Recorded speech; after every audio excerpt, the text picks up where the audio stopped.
Yay.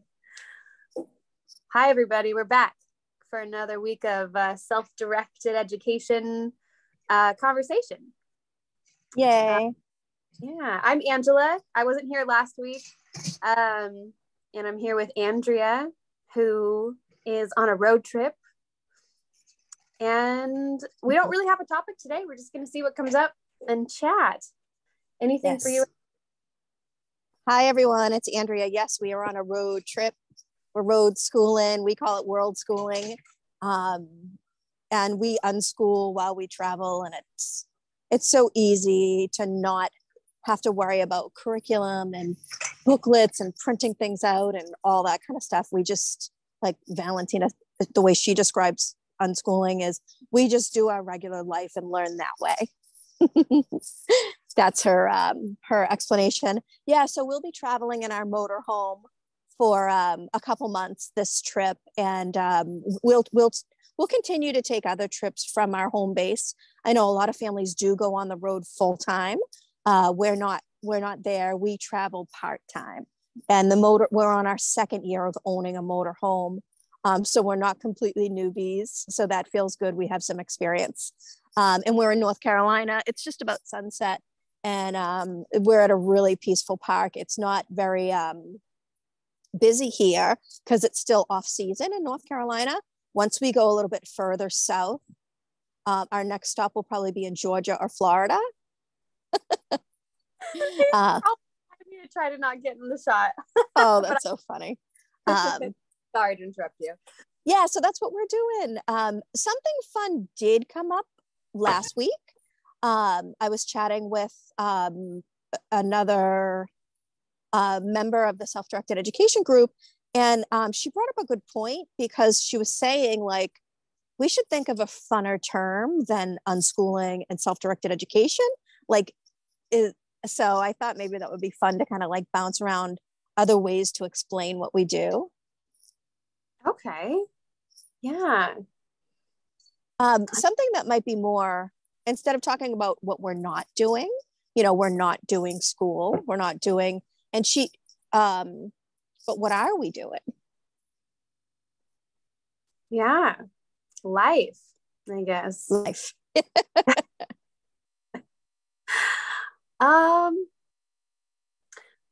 think that on my end, like what we're doing is just allowing life to show us where it's almost like learning's natural. So it's not even where the learning is. It's just what's interesting to you and what draws your attention. And I guess trusting that is where the action's at. That's where the juice is. So I think why unschooling felt good to me for a while is that and it makes sense for parents mainly, I think, is because you have to like school. You have to like get rid of all of that conditioning. So for a while, it does feel like you're undoing like a lot. And maybe even now it feels like I'm still undoing. But yeah, I liked that term that we had for this group originally, which was passion-led learning. That was pretty cool. But I do think that self-directed education is like a tag word. So it makes it good for the name of a group because people type that in quite frequently. Yeah. Yeah, I think, that term, self-directed education, and that is more of a affirmation style because we're talking about the child directing their own education, so self-directed. But I think sometimes when you hear self-directed, it can people could maybe seem like, just figure it out on your own, kid, like go play in the dirt and see what happens, that it's just themselves. But, actually we offer a lot of support when they want it, right, throughout the day. And sometimes night, whenever they've got that spark of curiosity, we kind of come in with like okay, let's figure this out. And, that creative, supportive energy. Yeah. Yeah. You know what? I found that kids need help. So it's like, it's something that like, again, it just feels so natural. Like the word that's coming to me is effortless when it comes to this type of like education. Like kids, they'll, at least my kids won't leave me alone in terms of needing help. Like they're always wanting to interact and figure things out. For me, I think I've actually had to like tone down sometimes how much I get involved in their stuff, because I've noticed that like I get so excited sometimes that I'm actually bringing too much, and it's like, oh, they just wanted to do their thing. I'm like, oh, my bad. Okay. But yeah. Ooh, what comes up for me is that there's so many times in my relationship with my kids that I get excited about something, really inspired, and decide that I'm just gonna totally introduce something to them. Or like one time I'm sitting in my little craft corner right now that we have created, and one day I just got the inspiration that like I want a craft corner in the house for the kids. You know, it didn't necessarily come from them, and I just went to the store and like splurged and got it was so much fun for me, and then surprised them with it. And that's done with no strings attached. That's done with no coercion, no like, well, are you using the craft corner? You know, you got to use the glitter glue. Like, none of that. It's more just like, now we have it and mom's happy. She did what made her feel good. And the kids, especially one of my daughters, really appreciates it and uses it on and off. And anyways, there you have it.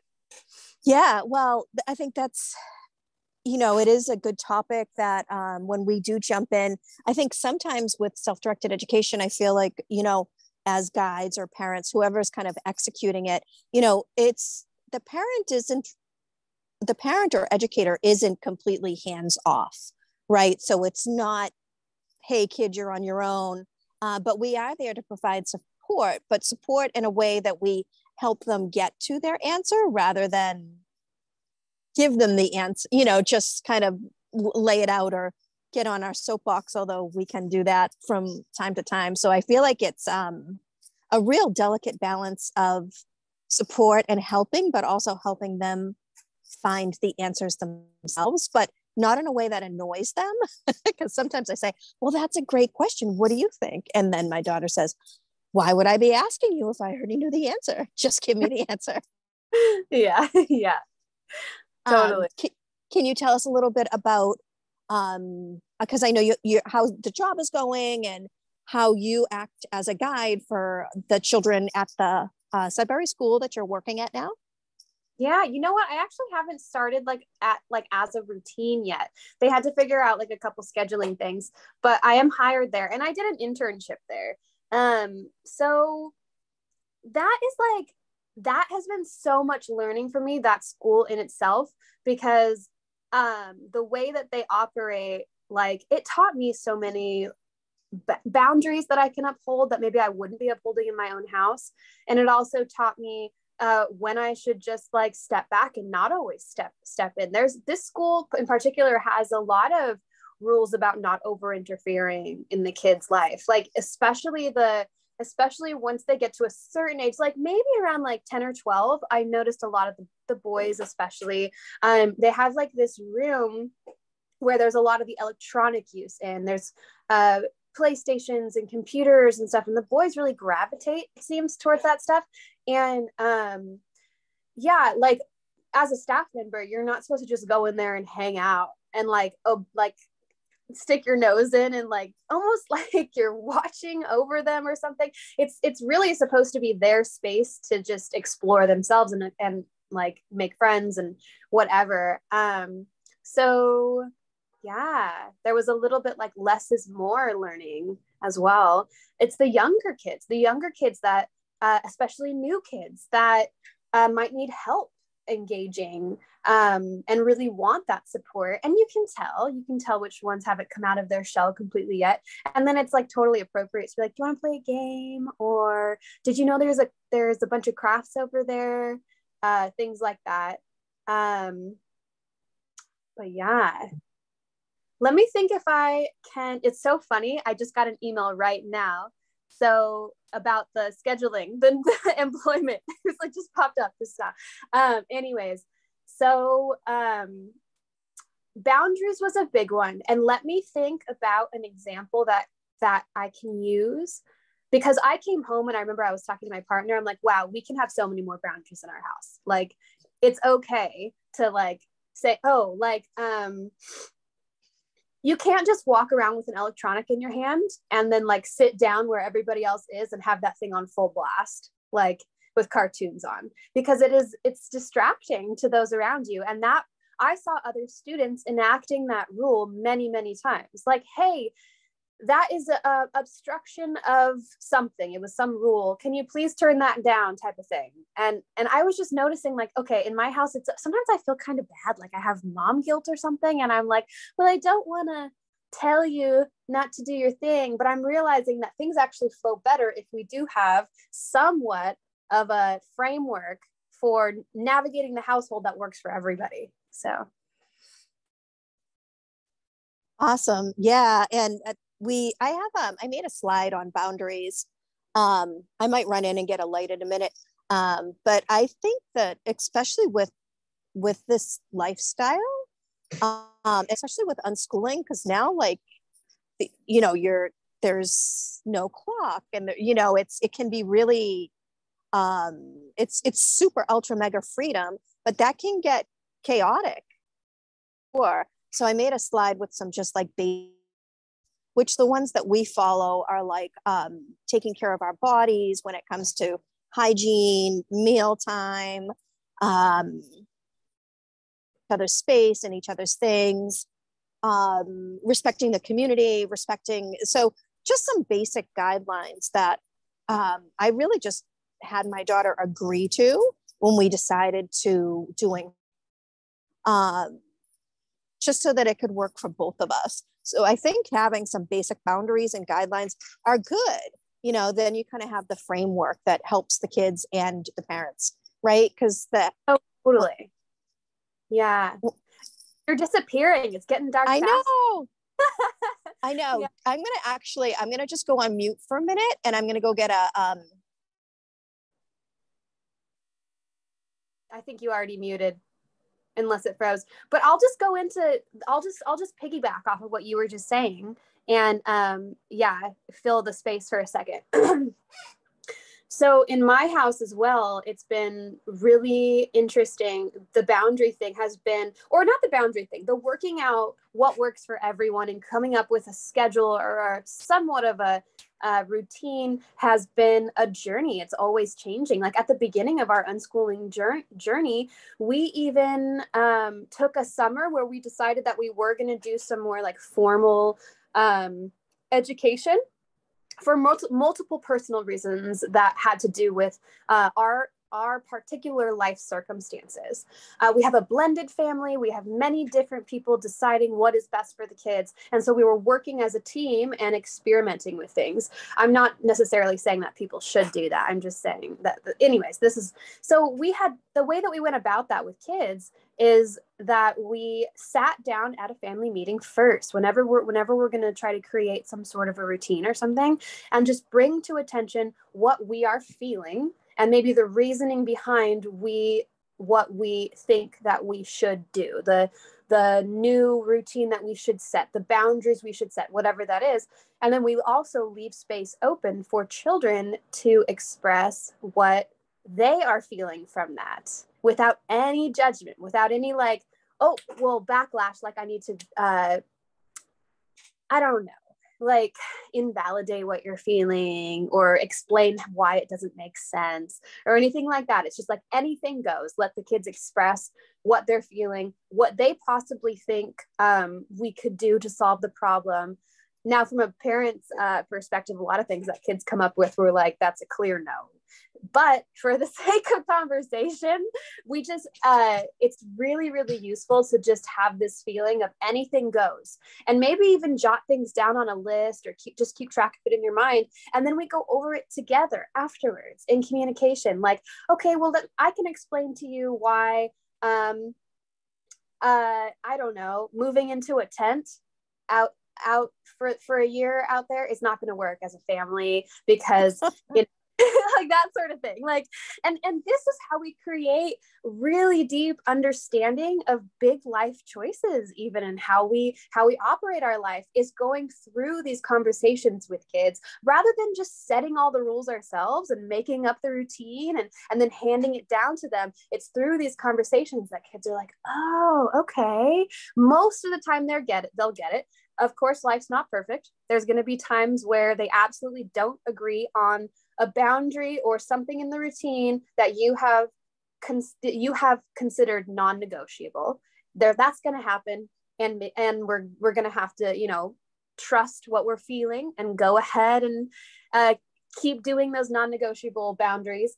But most of the time, if we have conversations with kids, they do understand and are more willing to cooperate because it's coming from understanding. Yes. Yeah. Yeah. I mean, communication is so totally key.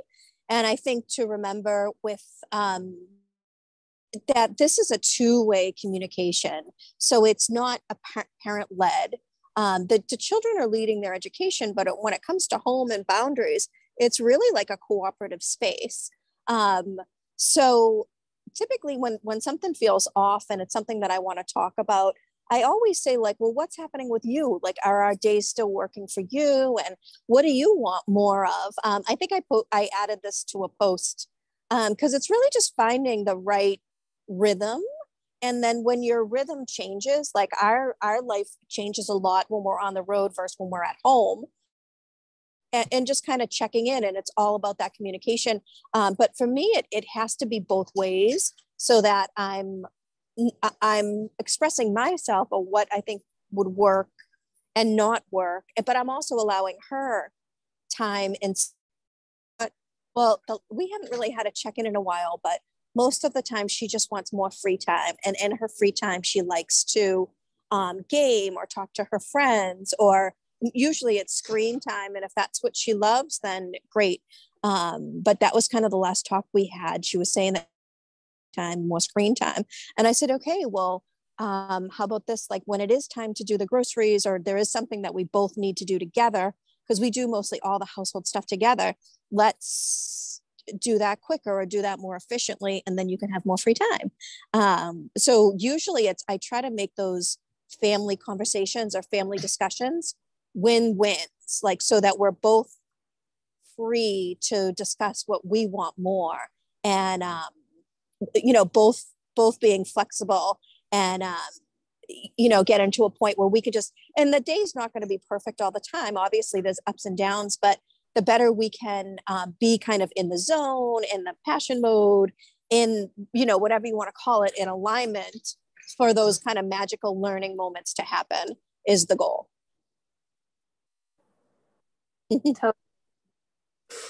And we do a lot of like family talks when anything comes up.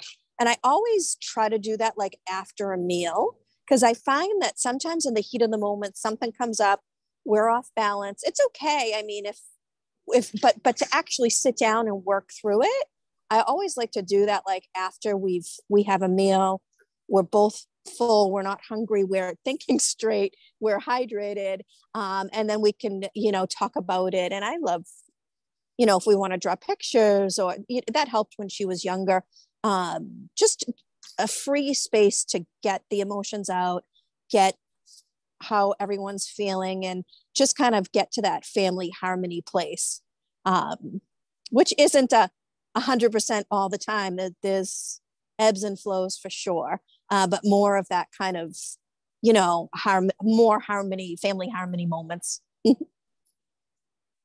Nice. Yeah, I agree. Like, in the moment is so not the time to be figuring things out. I don't think, like, okay, so there's some moments where spontaneity is totally acceptable and it's always fun, right? It's like, oh, let's do this or let's do that. But I think creating routines or changing anything major can be pretty jarring for some kids, not all kids, but I know that I have 4 kids and each one of them is totally different in the way that they process life, really. So one of my children just really doesn't do well with anything like, honestly, even routine sometimes, like getting ready in the morning sometimes is just too much when there's any pressure of like time. like, okay, we got 5 minutes, like instant meltdown. Like that's so with the personality like that, like of course we take into consideration that we're not going to make big changes right now. We're gonna plan, prepare emotionally, have a meeting, talk about it. Good. Yeah. Yeah. Awesome. Yeah. Good strategy. Yes, for sure. Yeah, I think that something that comes to mind is like parenting for the unique child, parenting for the child, and not just like adopting any one philosophy. But there's like something interesting there because self-directed education kind of is parenting for the child. Like that's the one philosophy I would adopt, is because it is basically saying the whole philosophy is to watch the child and show up accordingly rather than to come with an ideology and paste that on. Yeah, I mean, for us parents, trying to execute this or executing, I mean, it's especially if you were raised in, like me, I was raised in a completely different environment where it was very top down. I'm glad that we're having these calls and we're talking about this, because I mean, it's taken me just years and years and years to embrace, and even just to feel like, oh, okay, I get this. I know what I want to be doing. So for me, it was a long process of deconditioning. So that was kind of one of the reasons why I thought it would be great to not only gather people, but to also talk about this in real life, rather than just like, oh, world schooling looks great and unschooling looks great. But when you're in it, you're doing it. I mean, there are a lot of great moments, but there's also a lot of low moments. There's a lot of challenging moments when sometimes you just want to go into control mode, and I think just forgiving ourselves for having those moments, and just working through them when we do kind of snap back, or like, I remember one of my friends, when Valentina was little and I was looking into alternative education, and one of my friends said, well, why even bother? You're just going to turn into your mom anyways. Don't you know that's what happens to all of us? We just turn into our moms. And I was like, I mean, I love my mom, and I know she did the best she could, but I couldn't just automatically turn into her. I couldn't let that unconsciously happen. I couldn't, for me personally, the thought of parenting unconsciously was my worst nightmare, pretty much. So yeah, finding a new way with being conscious was important. Oh my gosh, I think that relates to so many people. Yes. And also parenting unconsciously is not fun. Like for me, the way that can you hear me? I'm trying to get my lighting right so I don't look like really weird. It gets, do you see how quick it gets, where we're in the middle of the woods, and it gets really dark really fast. Yeah. It looks like we're on a ghost hunt. I love it. So I'm trying to not look super creepy. Anyways, I'm just going to play with my lighting, but yes. Yeah.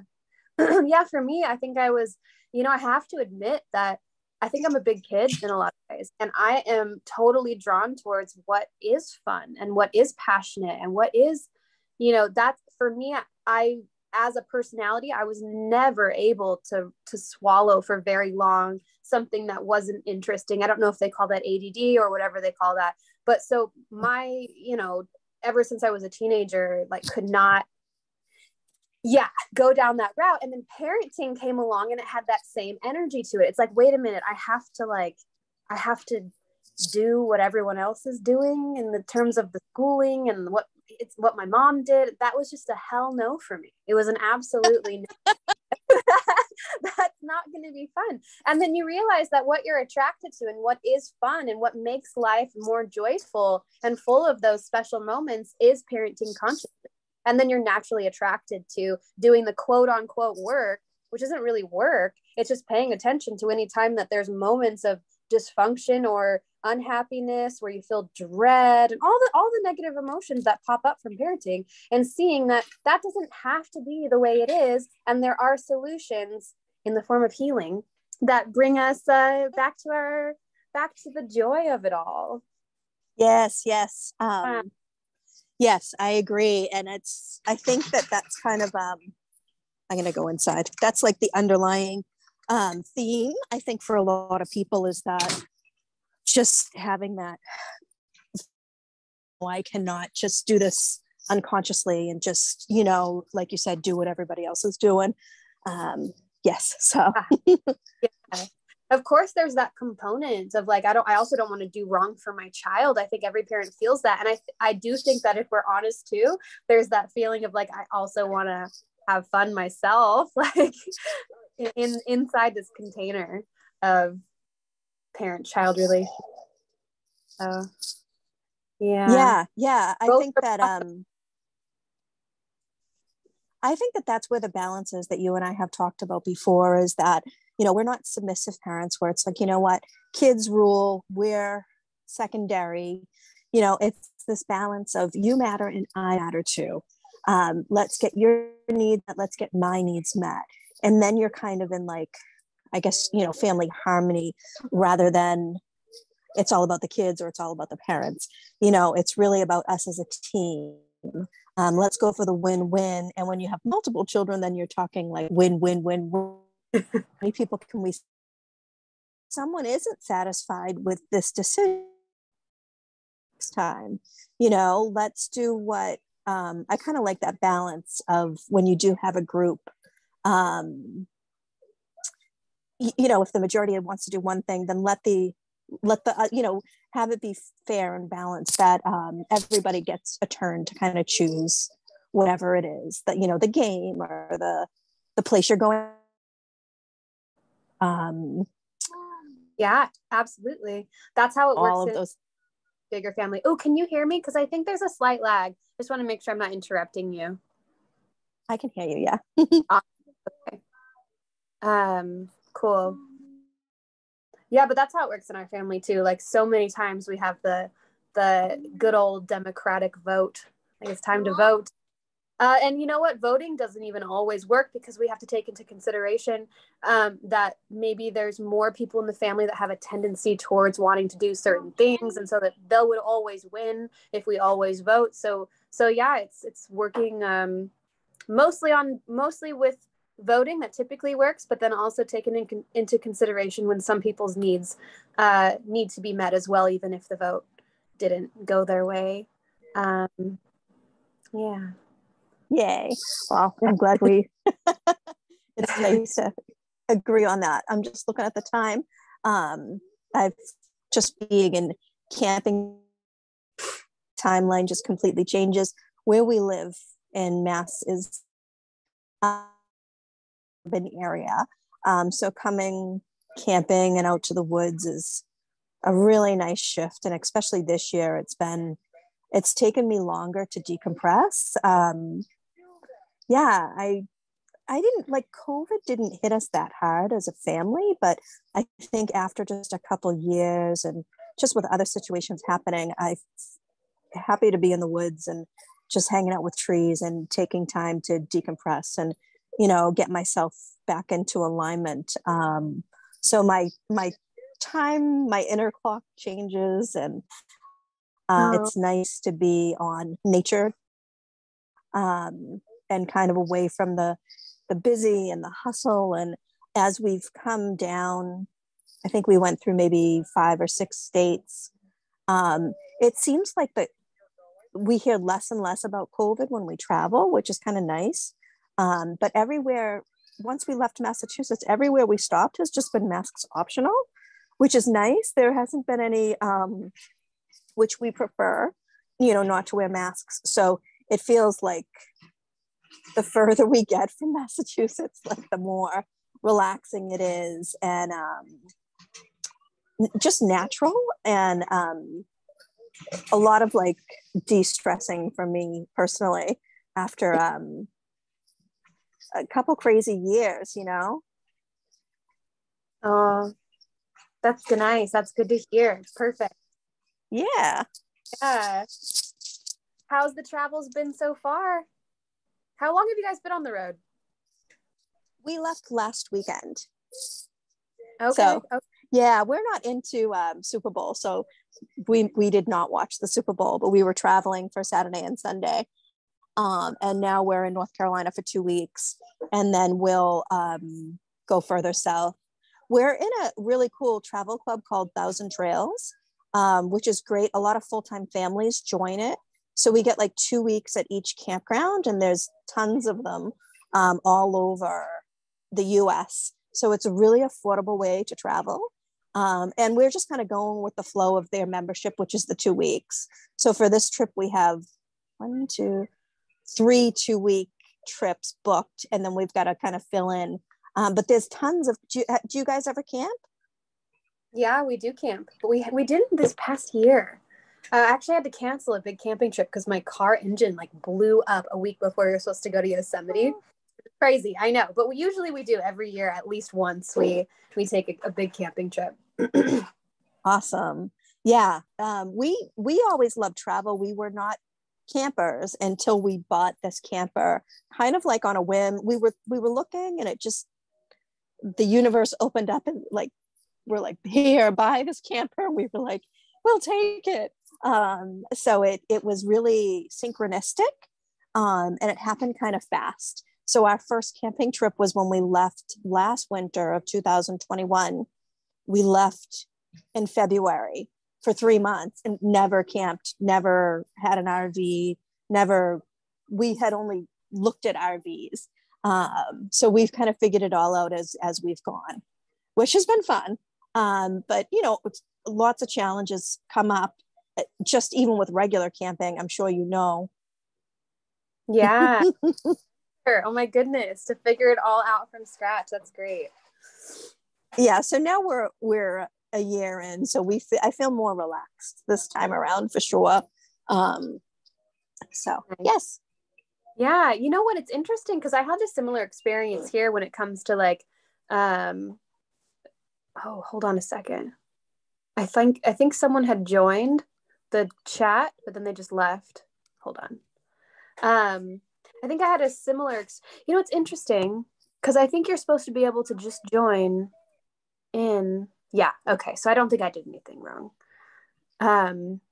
Anyways, here with like the mask situation. So same with us. Like it just never resonated, the whole mask thing.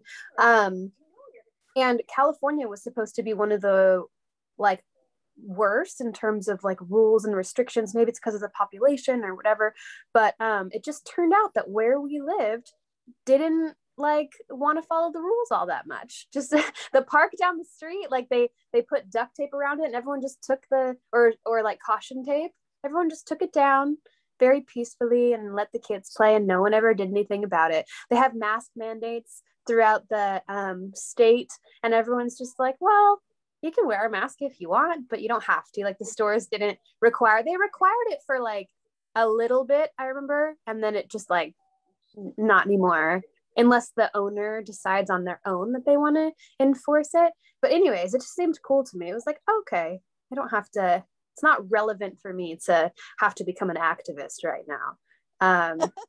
Everything seems all right. Yeah. So we kind of in where Massachusetts is pretty strict as well. They're pretty heavy on mandates, and but it didn't affect us too much. When we left, our local town was requiring masks in all stores, and they were somewhat enforcing it and somewhat not. And just before we left, the governor of Massachusetts announced that children in schools could stop wearing them. So in public schools and private, really any Massachusetts school, children were required to wear masks literally the whole time until when they're done with school vacation. And I think this is, next week is school vacation week. So they're like counting down the days to not have to wear masks. This is the last couple days. And of course they can if they want to. There's always that option, but not required. Right. Congratulations. That's exciting for the kids. Yeah. It is. Yeah. I'm a big fan of freedom and just allowing people to do what feels best for them, especially kids. But when one of the huge benefits to choosing alternative education and unschooling, homeschooling, we're just so free to do as we wish. We're not in a system We're still in a community, but we're not in a system that is, requiring anything. I'm the system. Yeah. We are the system. I like that. Yes. Yeah. You know what? There's been moments where I have felt like I hold on loosely to everything. Um, the school decisions that I make with my kids, our routine, and at any moment we could turn into homeschoolers or whatever. Just like stay really open, and it feels good. I notice that I get constricting feelings whenever I start getting attached to anything. Like if I were to be, I love that my kids' school, by the way, and I think it's great, and I would sell it any day to you if you were a parent. But there have been times, especially with the coronavirus, where I've gotten afraid, and it brings up fear that, oh no, my kids are going to a school in California. Are they going to have to abide by rules and regulations that I don't agree with or they don't agree with? And I realize that tension and that friction that I feel is only coming because I'm attached to the form of things. It's like, okay, let it happen as it will, and we will figure it out. Whether that's advocating for ourselves within a school environment to maybe have regulations go the way that we want to go, or whether it's just doing the home thing. It's all good. So yeah, that's a good point too. I love that. I think it's important to stay flexible. I had originally thought I want to do this with a school, with the support of a school, especially as a single parent, as a solo parent. So I have full custody. I wasn't really looking to be mom, dad, teacher, grandparents. I was not looking to be it just kind of happened for us. So I think we are very open to a school, a community, a learning center. And I think these trips of being on the road for a couple months or a month, and we love the feeling of community. We love the feeling of being in a campground. And I do kind of have a vision, which of course, the vision gets me in the vibration, but then I have to kind of let it go and surrender, but my vision would be to be in a community where children are able to learn together, whether it's an organized school or just a campground where the kids are just rule, oh my gosh, so if it's this far with us and you're still listening and you want to create a community with kids where they hang out and it's a campground and everything she just said, then we should hang out and we should probably talk. That's such a maybe it's just me and you having a conversation for this one, I don't know, but that's just like such a thing that's alive in me too, and that's the goal that we move towards. So yeah, I'll put a post in the group because I love making posters or slides or memes, like these visions or ideas, and then I'm like, I have to express myself in a way that's simple and clear and concise. Like if I can get it in one picture, one slide, I guess that's I don't know, kind of the geek in me that just wants to make things as clear and easy to see as possible. So I made a slide on conscious parenting community, which originally just said parenting community. And then when camping helped me, because what I realized as we went camping is that it's not just parents I want to gather with, but it's conscious parents, people that are saying, wait a minute, there's a choice here. I don't have to just turn into my mom or my dad. I can choose to do this consciously.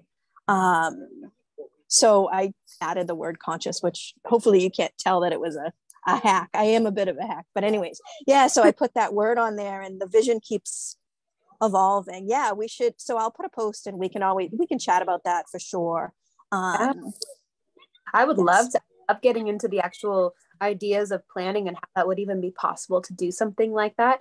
But my husband is a contractor, and he also has similar vision.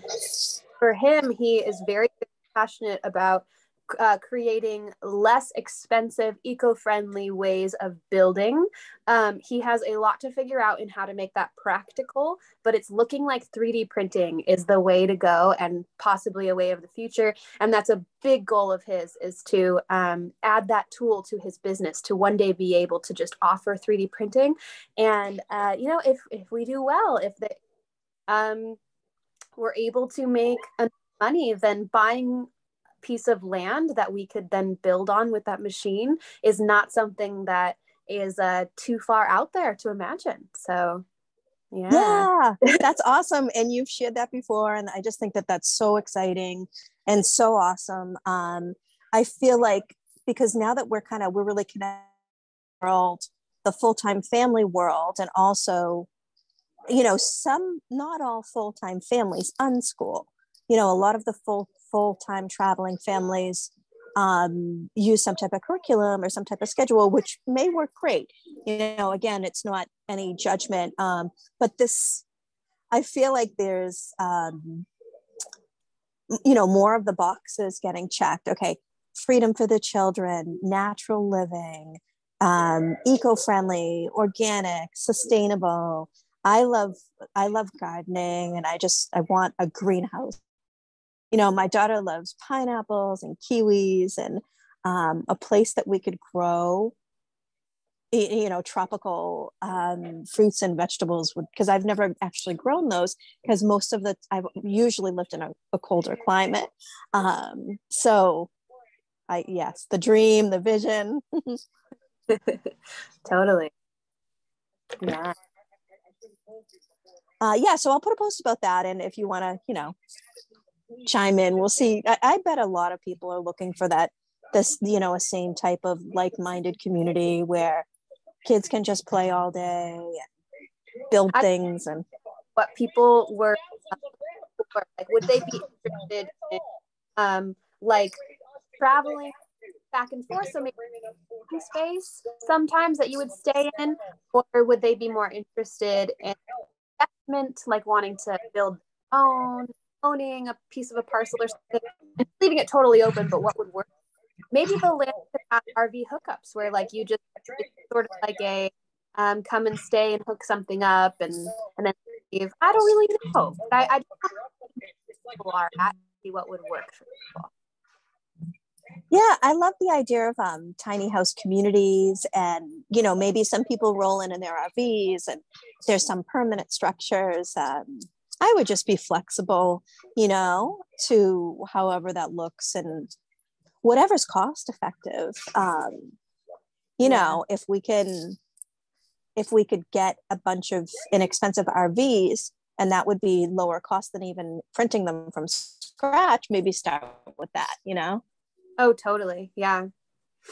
Mm-hmm. That's what my mom does. She bought land out in Arizona, and then she just, honestly, people gave her RVs that they weren't using, the old RVs that don't really run anymore, but she just redid the inside and made it nice. And she Airbnbs those out. They have power and stuff, but yeah.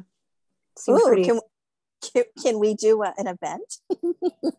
Oh my gosh. Yes. It's so out in the middle of nowhere, but it's like an hour from Sedona. So that's pretty cool. Yeah. But her actually, yeah, I know. And it's gorgeous. And also like an hour from the Grand Canyon. So it's right in between those two places, which is really awesome. Whenever I go out to see her, we make a trip to one of those places.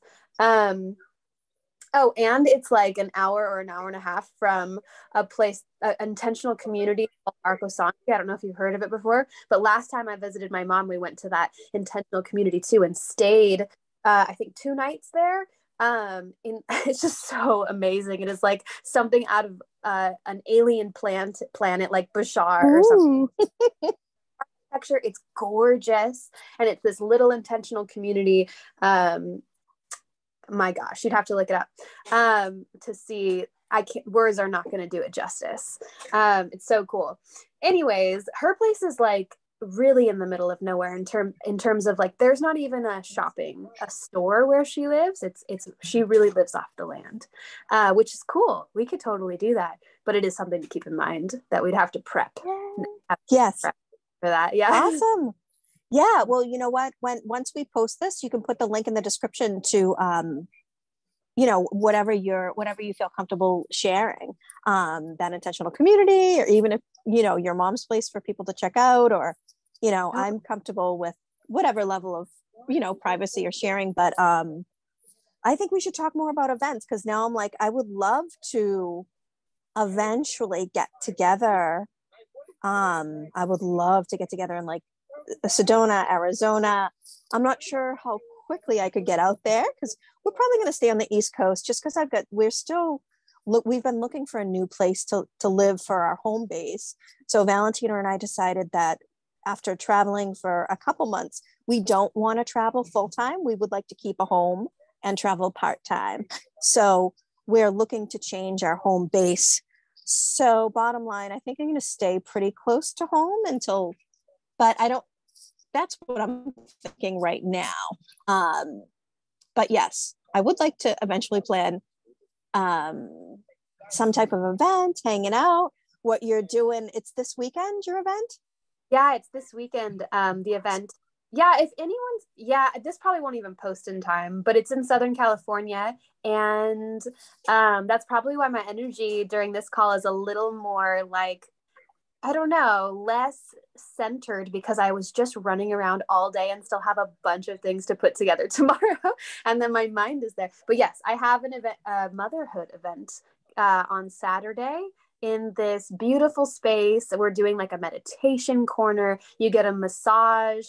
And I was just talking to the masseuses today, and you are going to get like the most amazing massage. You're going to have two masseuses on you, one doing like the body massage, and then one doing like a cranial energy healing thing at the same time. I'm just like, wow, I really would like to be a participant at this event.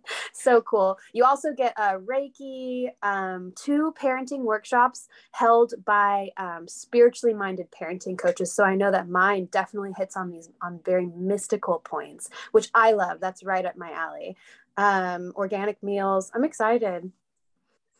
So can we just take that retreat and just make it like our life? Seriously, I think we should redo it. I really do. I don't think it's a one-off thing. I think we should, yes, do it again. Imagine like a community based on like wellness, healing, massage, supporting parents and nurturing parents. And I would be there. Yeah. Yeah, we would be there. It sounds awesome. So good luck. I hope it goes great. Valentina's. Yes. Yeah. So thank you. I don't really have any events, but he wants to follow our journey. We started YouTubing, video blogging. We started doing more blogs when we left last year because everyone was like, where are you going and what's happening? So just as a way to keep in touch with friends and family. So our YouTube is Aqua Rose Life. So Aqua's like my nickname, and then my daughter's middle, and it's a lifestyle. So we're just kind of sharing how do people unschool? How do you do that on the road? How do you do that when you're at home? We just have fun sharing videos. So anyone is welcome to come follow us there. And that's about it. For now, I'm just going to kind of focus. I am going to run some moon gatherings, but I won't post that for another week or so. The full moon was a little crazy. I think now that I've kind of settled in the trees and in the woods, I had some emotions come up, and I feel like I need to take a little bit more time to relax and center. And then, I'm sure some exciting ideas will come up, and I'll post some fun events. Yay. I'm excited for that. And also just totally with the listening to the cycles within us. It's great. Yeah. Yes. And I think that that's a great thing for me personally when I'm on the road, is I do feel like there's just so much free time and so much flexibility that I can honor my cycles and, sleep as much as we want and just be in nature, meditate, go for walks. It's really great. Yay. I'm totally living vicariously through you right now. We have dreams of traveling in an RV, and maybe one day, but for now I will look at it through your eyes. Thank you. Yeah. Well, it's funny because being at a Sudbury school and, attending really cool, supportive wellness events like you're hosting. So I'll be living through you as well. Awesome. Well, it was good hopping on and talking to you for almost an hour. Yeah, Feeling I'm good glad to you're feeling better. Oh yeah, thank you. That was I got this crazy cold and I feel like it was worse than COVID. But it like knocked me out. I was so loopy. Actually, I have a little takeaway from that cold situation, which was great.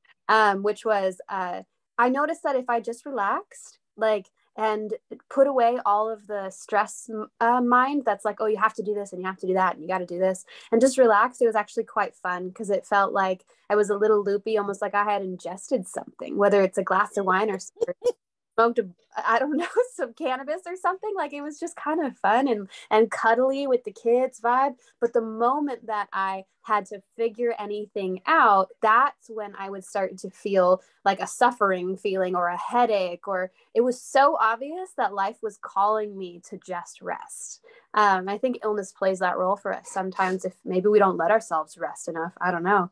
So that was nice to see. It wasn't actually not bad. It's just that it really didn't allow me to do anything for a couple days there. And I kept trying to push to like do stuff. And it was like, no, you're not doing anything.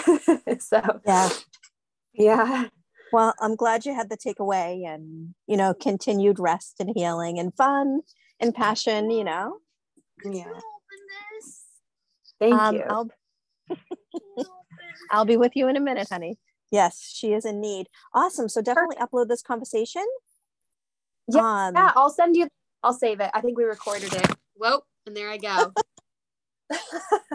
Oh, yeah. Sounds good. And then I'll see you next All week. Right. Such a perfect close. My little guy's waking up over here. He was sleeping.